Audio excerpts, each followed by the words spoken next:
Bonjour et bienvenue dans ce Canadair. Ici le thème abordé c'est la saisonnalité des ventes et l'énoncé est le suivant. La société Canadair fabrique et vend des bateaux pour particuliers et vous êtes représentant et vos chiffres d'affaires sont résumés dans le tableau suivant. On a donc ici des chiffres d'affaires par trimestre et par an avec les totaux. Et le travail demandé est le suivant. Calculer les chiffres d'affaires prévisionnels trimestriels pour l'année 2012 à l'aide des coefficients saisonniers et du chiffre d'affaires prévisionnel de 56 000 € selon la méthode des pourcentages. Alors on a commencé un petit tableau ici que l'on va remplir ensemble. Ici j'ai récupéré en fait les données de l'énoncé et on a rajouté 3 lignes, la moyenne trimestrielle, le coefficient saisonnier et la prévision 2012. Bien. Donc pour commencer, pour la moyenne trimestrielle, eh bien on va simplement faire une division en prenant donc le total du trimestre 1 en le divisant par 3.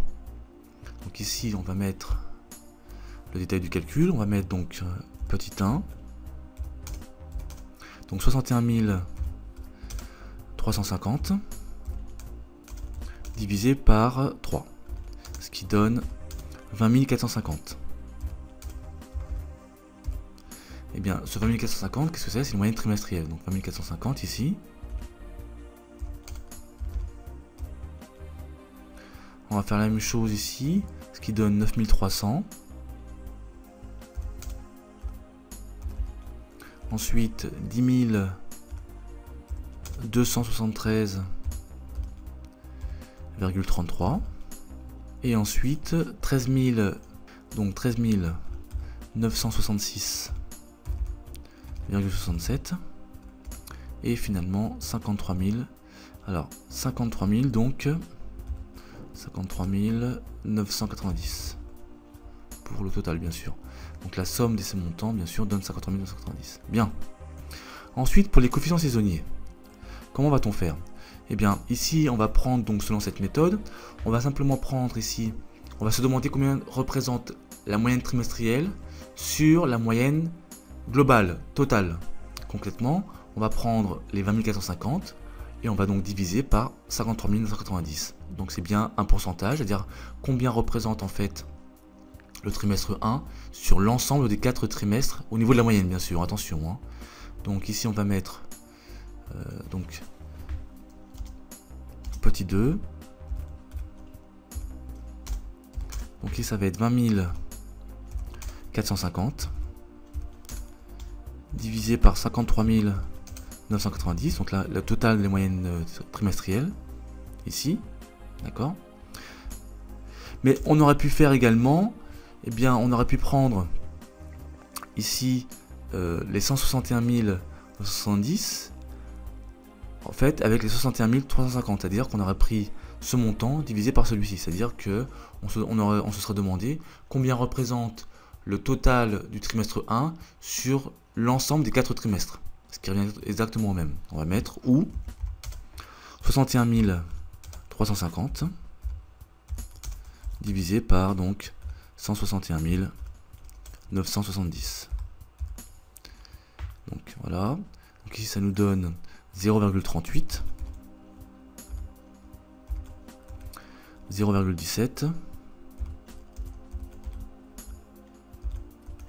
Ensuite, ça nous donne 0,19.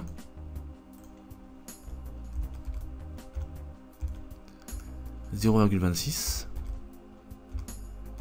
Et finalement, bien sûr, l'ensemble nous donne 1, puisque l'ensemble donne 53 990 au niveau des coefficients, au niveau du total. D'accord? Donc l'ensemble forcément donne 1. Voilà. Donc voilà pour les coefficients saisonniers.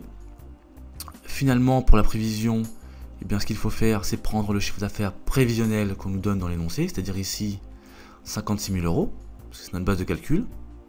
Et à partir de cela, on va donc pouvoir appliquer le coefficient saisonnier donc ici, qu'on vient de calculer, 0,38. Donc par exemple pour le trimestre 1, on va donc avoir 56 000 multiplié par 0,38. Donc ce qui nous donne ici 21 280. 9 520. Ensuite, ça nous donne 10 640. 10 000 donc 640. Pour le trimestre 4, on aura un montant de 14 560. 14 560. Et bien entendu, ici, on retrouve le montant global total qu'on a dans l'énoncé, c'est-à-dire 56 000 euros. 56 000 euros. Donc voilà pour les prévisions 2012. Donc je récapitule, en fait ici concrètement, cette méthode consiste à se demander combien représente la moyenne trimestrielle sur l'ensemble de des moyennes ici, ou alors on prend l'ensemble du trimestre ici, je dirais normal, global, sur le total général, ce qui est exactement le même. Donc voilà, j'ai pas mis le détail ici, on met petit 3. Donc petit 3, on va mettre donc 56 000 multiplié donc par 0,38. Voilà pour le trimestre 1. Cet exo vidéo est maintenant terminé. Je me dirige donc vers la partie énoncée et je vous dis à bientôt sur exo vidéo.